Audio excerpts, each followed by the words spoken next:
bonsoir. Ça dépend de l'ère à laquelle vous nous recevez. En ce net moment sur KN Vision Télévision, votre chaîne d'échange des idées et de responsables.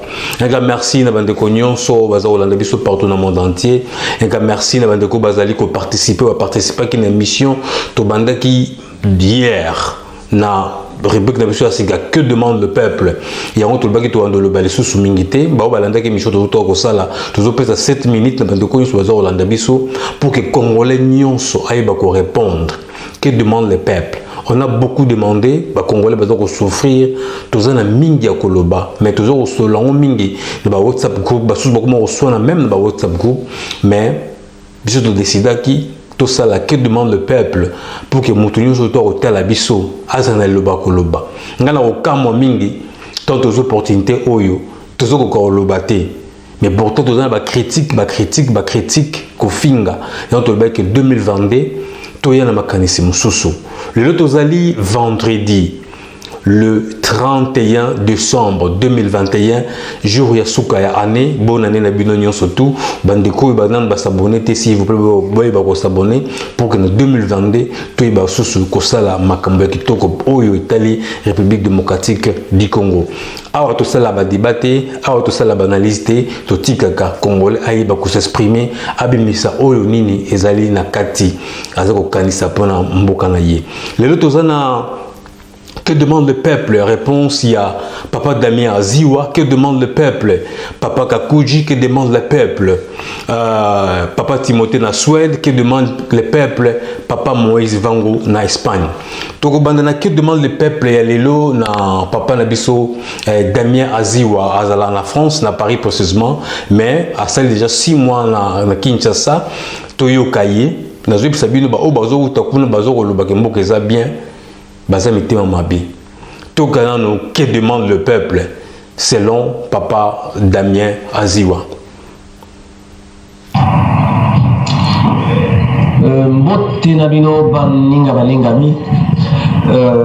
Et bonne fête. Bonne fête, Papa Damien. Nabino Nyonso. Alors, que demande le peuple? Ils ont des questions encore, ils ont tellement simple, il y a qu'à répondre en gros. Ouais. Mais malheureusement, le problème, ils ont des applicabilité en gros. Ok. Naza la Kinshasa depuis 6 mois. 6 mois quand même, donc jour pour jour, on a allé à Kinshasa depuis 6 mois. C'est vrai que Makamusu sur Nazar au monde et puis Nandé peut la salépé, Kokota Kota, qu'on se renseigner, qu'on vive vraiment dans la population. En tout cas, c'est pas facile. Okay. Volonté à peuple, les alliés faciles, Alingui, bonne gouvernance, peuple a Alingui justice, et Zala, le peuple il veut manger, Congolais Balingui Balia, normalement au moins 2 fois par jour. À la fin, santé, Oyo, Bazo promettre Batou, Ezali, Kaga, Manoba et Pamba, carte santé, etc. Touti Koyoka, discours Yafati, un discours creux, que des promesses. On a 2022, on fait un souci, il y a quand même un rendez-vous quand même crucial, en 2023. Fati a représenté Nina Peuple, Agolobanini. Ceux qui m'ont je me demande comment Fati va s'en sortir, va accorder encore un 2e suffrage. Ça me paraît très difficile, vu le contexte, Néo souffrir en RDC, okay. C'est incroyable. Il faut être sur place pour comprendre quand même que pas si ça m'acasse vraiment en RDC. C'est terrible. Je suis là, de vivre misère et abattu. Pour 20, 30 $, Moutakati Moto. La justice, n'en parlons pas. Pas si c'est la justice, donc vous avez raison. Aujourd'hui, qui donne parce que Kanyaka, quand il y a un tribunal qui n'est pas procureur, vous avez raison. Et puis, non, même quand tu as raison, dossier n'a pas qui n'est pas malamu.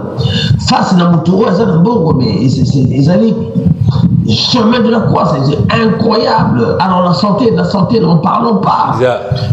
Comment ça se fait qu'il n'a pas ça exemple mon corps?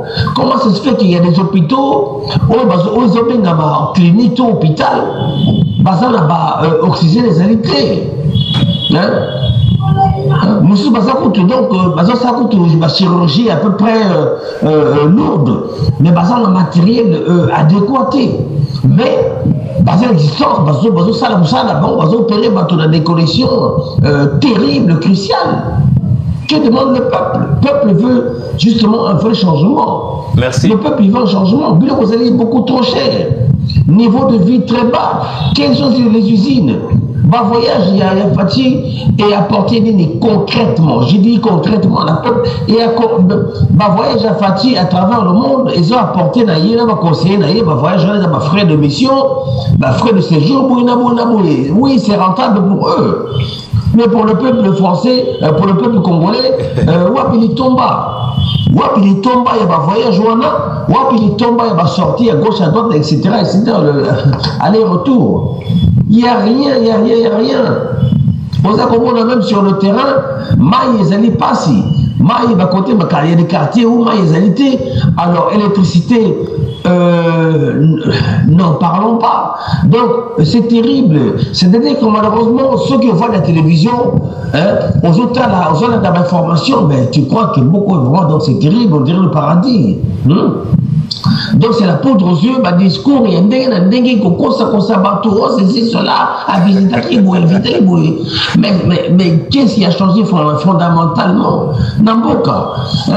Et donc, moi, on est capable de me connaître, c'est que ça m'a cassé. Il me raconte que oui, évolution est sociale. C'est d'abord sociale, moi, évolution est nini. Ah oui, un fonctionnaire, l'objet, vous allez à droit, il y a chaque fonctionnaire, à droit, et ça qui m'a l'osso. Na, besoin d'un carton, il y a biodi, carton Thompson, besoin divisé par deux, besoin Carola. Donc, deux fonctionnaires, un carton biodi. J'ai dit d'abord, c'est ça le social, c'est ça l'évolution. Développement pour vous, c'est ça. Yeah. Vous avez que même sans ces développements pour un Congolais, les Congolais sont tellement limités dans le cadre de raisonnement. Ils pensent que non, comme c'est Noël, bon, Fatih à Kaboli, chaque fonctionnaire a un droit à ça qui m'aura l'osso. Donc, pour d'ailleurs développement social, non. Moi, je préfère que Congolais, Azala, fonctionnaire ou autre, Azala na possibilité, Congolais, fonctionnaire, il y a Azala na moyen, il y a c'est ça. Ça, c'est son nombre, on a un salaire avec ses revenus. Non, pas pour les communautés d'étudiants, les bons amours, au fond de mon bouillé, ça n'a aucun sens. Donc, les handicapés fonctionnaires, voilà, qui ne représentent quoi? Ils représentent des fonctionnaires, représentent quelle part de la population? Quel pourcentage? Par rapport à la bateau, donc la négociation. Donc la misère est présente, Alors les routes n'en parlons même pas. Alors, annoncer travaux bientôt avec l'OVD, bientôt, mais il ne se passe rien. La semaine dernière, je suis passé par le grand marché, la Kinshasa, mais c'est une catastrophe. Dans un vrai pays civilisé, ça aurait été impossible que un gouverneur il y a ville de Kinshasa, un beau casant de monnaie de Ndengwana, mais a proposé, et là on à côté était, c'est quand même incroyable. Et là j'apprends que au niveau de Barambou par exemple, sur la rue Itada, parce qu'ils allaient proximité à peu près à 500 mètres du grand marché. Donc moi ils se sont installés sur le long Itaga. Alors ça fait 3 semaines et ça ont terrifié bateau. On a dit que donc il faut pas boucler, mais ça va bien dans bateau apparemment la mort est collée. Mais non, c'est pas possible. Normalement, il faut d'abord Batonga, grand marché. Yeah. En plus, il n'y a pas de financement, aucun financement. À ce moment-là, Bazongisi Bato, côté dans Balabala, etc., c'est dans ce Bokassa, etc. Bazongisi Bango, dans grand marché. À ce moment-là, libérer les grandes artères. Oui, tenez dans ma messa. C'est tout simplement un problème de gérance, un problème de gouvernance. Sony, et puis ils allaient honorer beaucoup à la société. En tout cas, merci beaucoup de m'avoir écouté. Je m'arrête là. Merci. Que demande le peuple? Que demande le peuple? Boyoki, que demande le peuple au papa Nabiso Damien Aziwa à lobby. Azala na Paris, na France. Mais c'est déjà 6 mois à Kende Kayebsenga Peke à Okende Kinshasa. Mais où mêler déjà? Ce qui est dans le lobby, peut-être papa Kilim Tazarolo. Mais Toyoki papa Damien Aziwa. Nenga lobby. Toyo Kasikoyo, papa Nabiso Peka Kuji. Yepe avant dans les États-Unis. Mais Azapé na Congo. Azapé na Congo. Toyo Kaye. Que demande le peuple? Oya papa Kakuji. Sokiye. Azolo Bananini. Na que demande le peuple? Bonjour Kelly, bonjour Kai Vision Télévision, bonjour à tous. Bonjour, bonjour, bonjour. Kelly, aujourd'hui, tout le monde donne raison à Moïse Tshombe. Ok. Si les Katanga étaient séparés du reste du Congo, il ne serait pas dans l'état où il est aujourd'hui. Ok. Kinshasa est une ville de voleurs. Si nous avions la confédération, chaque État confédéré ferait mieux pour concurrencer les autres États. Ok. Parmi les 6 États congolais dans la configuration belge, coloniale disons, je ne vois pas un seul qui est pauvre. Ceci, nous avons déjà dans certains États qui ont fait preuve d'immoralité. Ok. Mais ensemble, les Congolais en soi, ce n'est pas un peuple paresseux. Les Congolais doivent savoir que le Congo souffre d'une maladie spirituelle. Ok. Pour qu'il y ait paix au Congo, nous devons honorer les pères de l'indépendance. Ok. Lumumba a donné sa vie pour cette indépendance. Ok. Alors, quand nous avons accédé à l'indépendance, nous avions le drapeau bleu foncé avec 6 étoiles qui représentent les 6 États. Aujourd'hui, nous laissons flotter les drapeaux des coups d'État, étant comme notre drapeau national. Ok. Le drapeau actuel, c'était le drapeau de la misère. On n'aura jamais la paix dans notre pays avec ces drapeaux. Et croyez-vous que ça va changer quelque chose?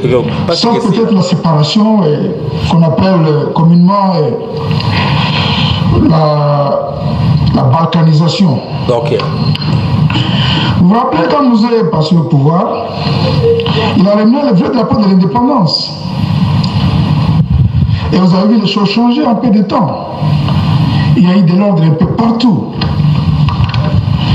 Alors, nous ne devons pas négliger cet aspect-là, l'aspect spirituel.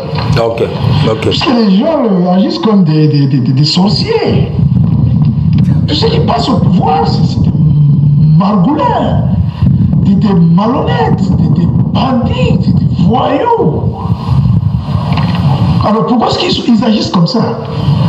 Parce qu'avant on disait, beaucoup de gens disent que parce qu'on n'a pas encore eu un universitaire à la présidence, c'est pourquoi les choses ne marchent pas. Ben écoute, tous ceux qui sont autour des présidents, ils sont tous des universitaires. Quand vous voyez l'ami là qui est à Lingeti là, à Lingeti, l'inspecteur, il fait du bon travail. Mais quand même, il salue lui-même un salaire colossal. Comment voulez-vous qu'un seul individu touche 11 000 dollars 11 000 dollars au moment où il y a des professeurs qui touchent 450, 250 dollars, mais ça n'a pas de sens.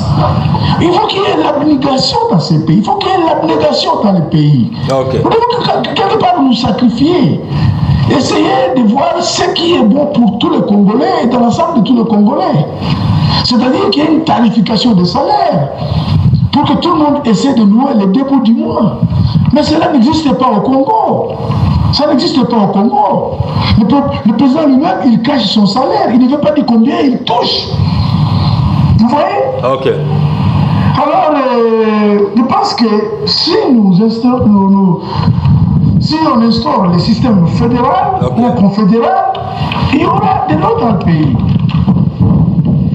Alors, Tshilombo, ce n'est pas un jeune homme qui aime ce pays. Je pense que c'est un opprobre pour le pays.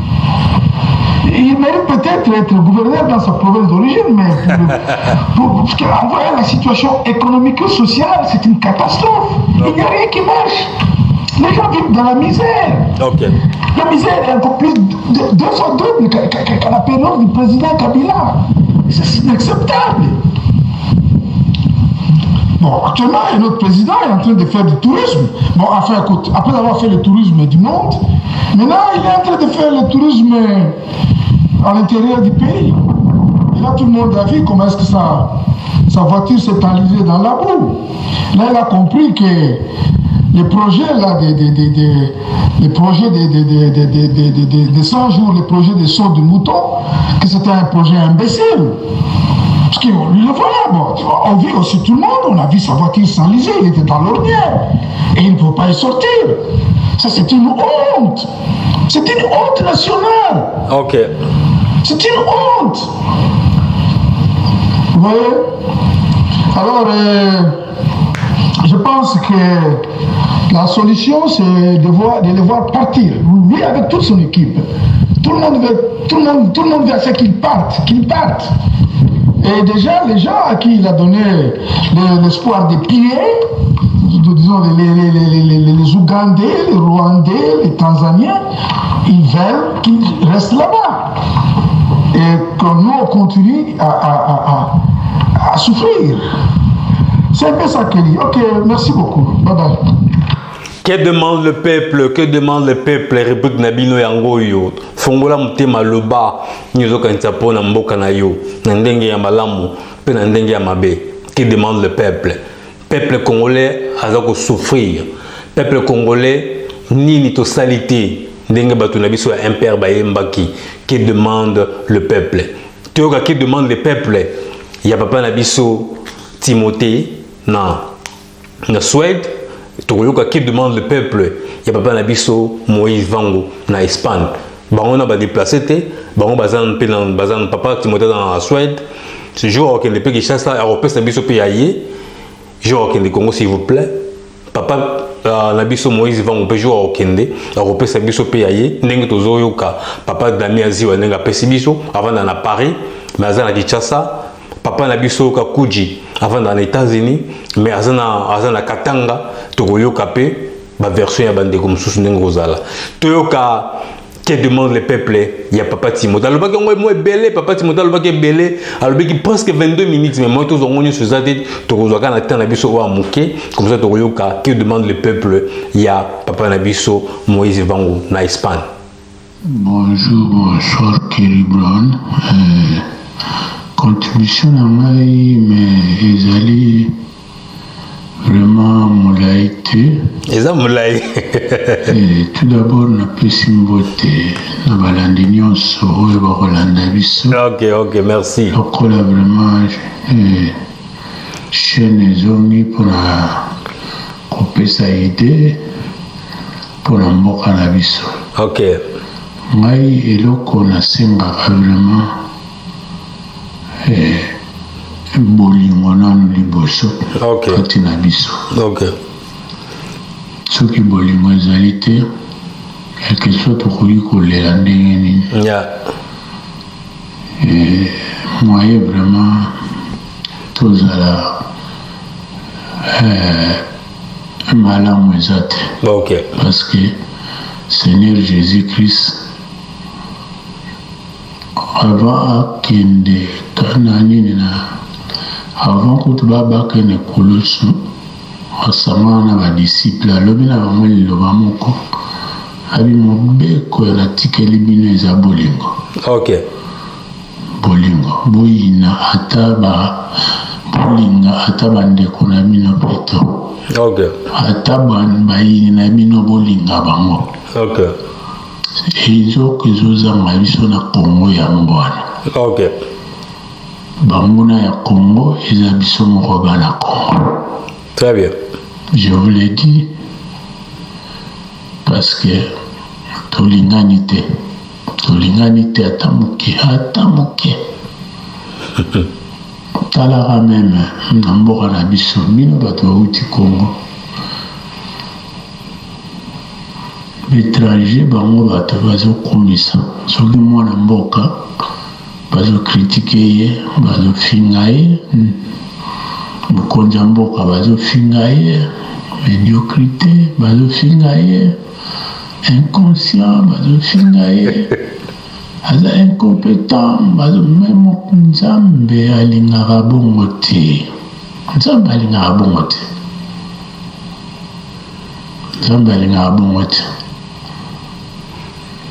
nzambe abi toute autorité établie il faut qu'on respecte il faut qu'on respecte que ça soit condition nyonso bakoyela donc il faut me respecter ce qui respecte Ok. ce qui te font limiter ma tête tu rebanda la mikolo nyonso. Très bien. Ozomona. Yeah. Israël Yesu ayaka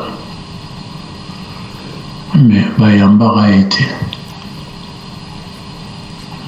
suka nango ti baki kocrucifie na ekulusu omoni liboso nzambe aye apesi promesse pa Abraham asali alliance abi Abraham na kopambola yo pe bakitano bakopambolanga na nzela na yo kopambolama bakitani wana ezalaki kopambolama en Jésus Christ. Alliance nzambe asalaki na Abraham andimaki quel que soit la souffrance, quel que soit minyoko oyo amonaki pour alliance wana promesse ekokisama. Donc Abraham 75 ans mwasi na ye 65 ans ti bakokisaki na 100 ans pour alliance wana eya kokokisama. Ok. Fils unique wana oyoka ezalaki Isaac te, ezalaki Seigneur Jésus-Christ. Ok.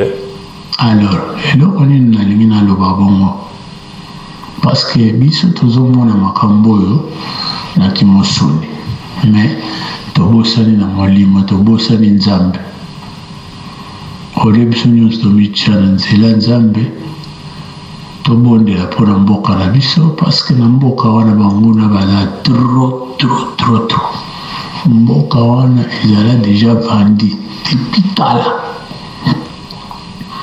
ekabila ekovandre yango lisusu na modele moko oyo ezali ke bapasi oyo tozomona se kabila Ok. yo ndimi mboka mobimba société ale basociété nyonso aleta ekufa ekoma basociété parallèle ya bango mboka ekomaki ya bango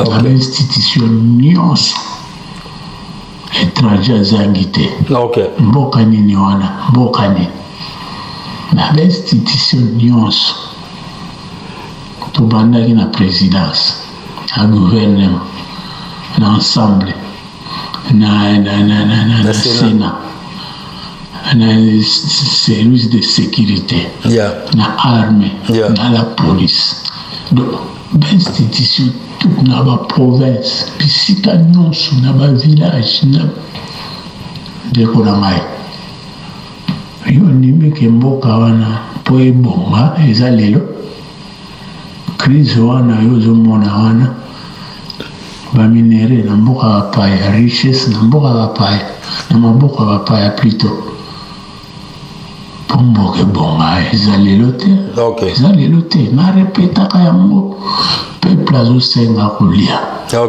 peuple aza lokola mwana soki oza na bana keli bon yo nde moto okoprendre soin ya bana yo nde moto okosokipe na bana. Très bien. Mais avant de s'occuper de la bana il faut mosala ezala mosala ezala ifo sala soki mosala eza te okosokipe na bana.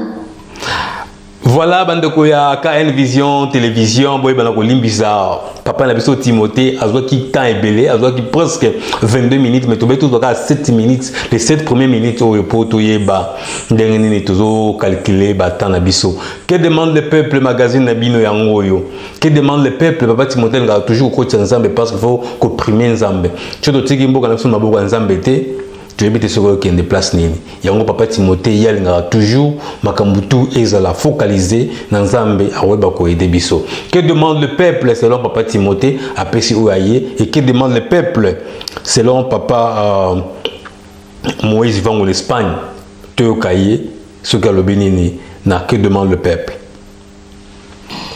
Bambote belé bandeko ya KN Vision ndeko grand bambote belé on a toujours bambote belé vraiment na komandambe toujours Moïse Vango to mega opesa idée na biso na que demande le peuple en République démocratique du Congo. Très bien, très bien.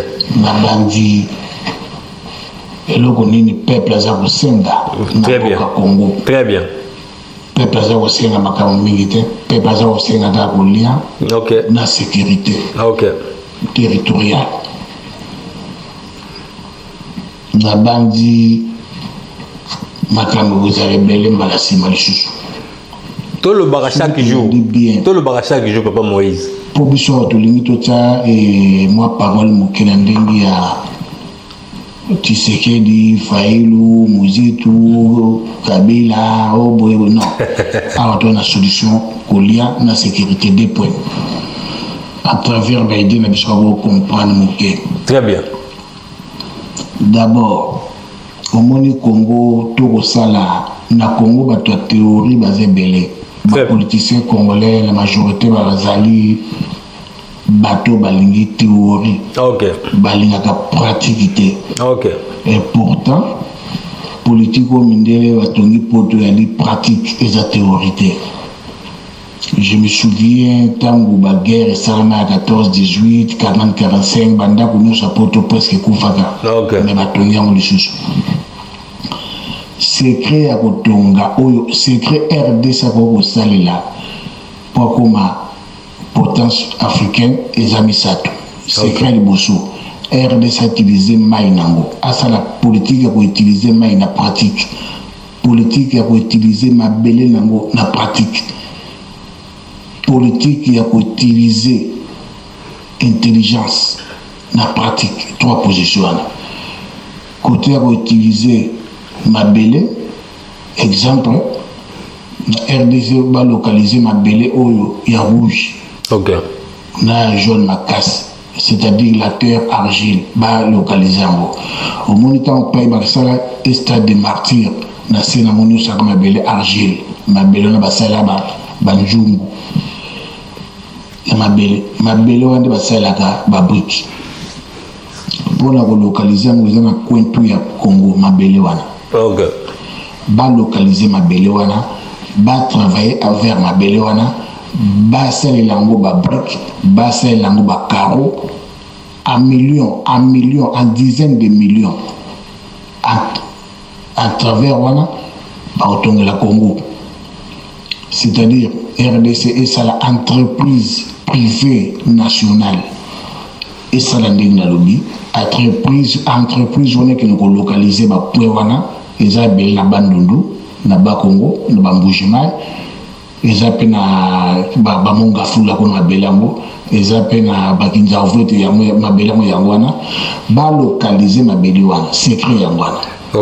So en Espagne est l'un des pays les plus beaux na poto mobimba. Espagne betonga kitoko koleka France mobimba.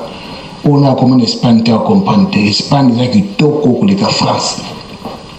France n'est que misala mais na kitoko banda ko Espagne pour nini ba bombardaka Espagne en 1933-36 na guerre civile na bango. Alors yamba tonga Espagne sika France ba bombardaka moté na Hitler yamba ndaka kaleza na France.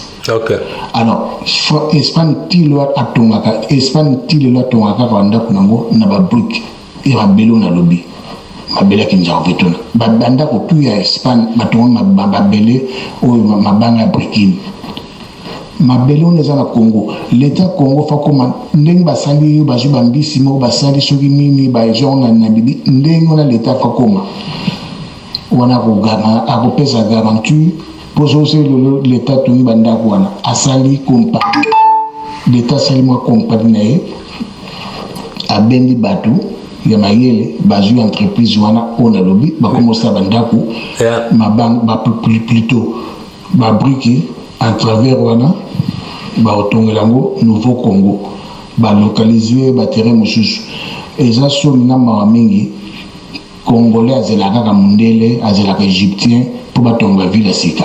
Très bien. Eza biloko pamba bientôt ndenge de rokelo lobby to tsama bo biso ke to na bulu wana to tsama boko bientôt okita Congo ngabona na bulu na ko tonga chela. OK. Na ko tonga chela de donc na ozapena partir chela mo na sumi na solika ba ona kuna solina na commissaire de zone chela na mayombe na kinwa mais funa bomusana na batina chela poso bo bomusakisha sa nklo baba umbu ba kutomba bisuno so bota tanga na projet wana to kina ensemble na chela na yombe très bienozwa wenanga na osenga ba opena bon bo pesanga na tonga chela be très bien on a belé wana ka na chela be zali na obeta ngo belé même 10 000 même 100 000 même 300 000 même 1 million de briques très bien après na tonga déjà na yeko la boto ko sala ba piko na poto batolo nango pe ne ko suivre ne ba isala bango donc amuna terrain ko tonga ba parler mo belé ba hôpital belé na banga on na mo cher très bien batolo nango pe ne ba sala ngo déjà na donc na ko kota ba cour bi kota ko tapona au zongi si vous voulez bon attends sous ba porte pour la baya na ba wese le vendela mais pas parler on a tonga opena alors il aura bon so tonga na se ko tia ba caro ko tia na banga mabele ona kaka ko sala ba caro et si bine ba sala machine wala et mabaya et bibende ya chani metal o bengi tala bobe makamuze bele ba congolais ndi fubala muka bulu pena yango 2026 en tout cas Congo yango wana ba par ba idée à exploiter ba zone ya malili ko yeba beaucoup na pomme de terre ou ba pomme ba zone malili ya mpekito ba mbanyangungu ba goma ya ba zone malili mendenga na ko mekada on lingi pena na sala ko la chela na mayombe comme le la ville que comme référence à Congo Mobimba ndeko to moni ba goma à la grande ville mais ce que ba petite ville meke wana bo baida bo pe mona kikuchi mo pe bokola mo kapo bouler bo village biso po yokana na carte ya Congo et ça maka très bien tout moni so loko na ko ba so mona fugi na Sénégal mona Sénégalais qui na village habitant sous 5 palais comme la référence bon tout ce que que demande le peuple? Il y a papa Nabiso Moïse dans l'Espagne Boyoki que demande le peuple Oaïe. Que demande le peuple Yom Tozo Hotel Abisso? Que demande Yomoko Congolais pour Namboka na yo? Gouvernement Nabisso, vraiment mon Dieu. Bozo au monde tout bozo au monde au peuple azako senga bino. Bozako yoka be bozako yoka te au peuple azako lela mikolo nyoso. Bande ko ka une vision télévision que demande le peuple volume 2 biango yo to ba doit changer titre té. To no salon système ba volume. Poto yoka nini congolais azali ko senga pona bakonzi na biso bayeba ko lembisa mitema pour que mboka wana eyeba quand même pour avancer. Botika malamu tokutana prochainement na numéro msusu. Bye bye.